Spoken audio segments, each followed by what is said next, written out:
लिए सबके अंदर जितने पुतले हैं सबके अंदर बुराई है।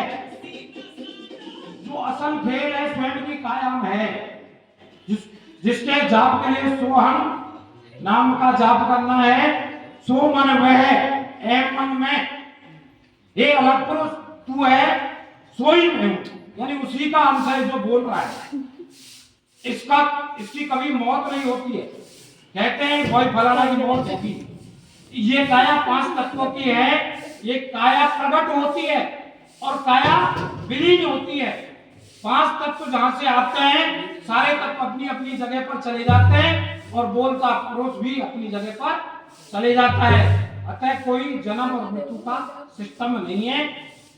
महात्मा बुद्ध के अनुसार जन्म को उन्होंने प्रकटीकरण बताया है और जिसको मौत कहते हैं उसको विलीन होना बताया है, विलुप्त होना।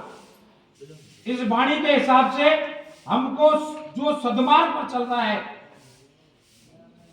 उसकी पूजा करना जरूरी है। जो मनुष्य सदाचारी है, परोपकारी है, उसकी पूजा जरूरी है। और जो हमसे पूजा करवाता है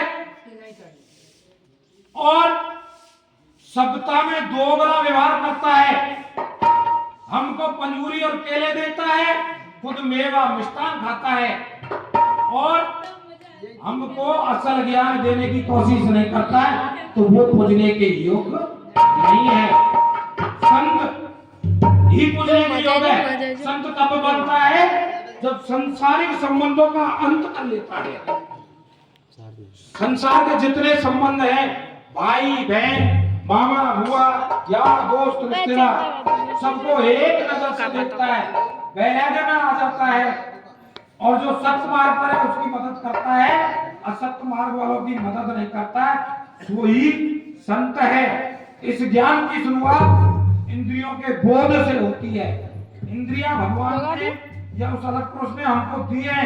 आंखों से हम देखते हैं, दृष्टा का काम हमारा है, करता नहीं है हम, करता अलग पुरुष है। कौन क्या कर रहा है और क्या पा रहा है? जो बुरा कर रहा है वो बुरा पा रहा है और जो अच्छा कर रहा है वो अच्छा पा रहा है। हम इन आंखों से देखें। फिर ये इससे कहते हैं बोध होने की प्रक्रिया।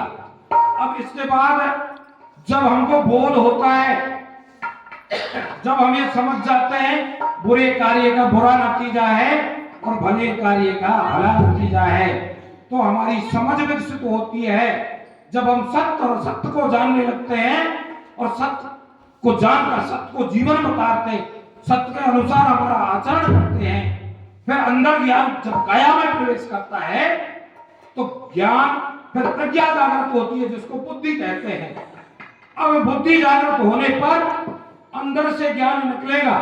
जैसे भूख लगती है, कोई के कहने से आवाज नहीं होता, अंदर से आवाज होता है, भाई भूख लग रही है।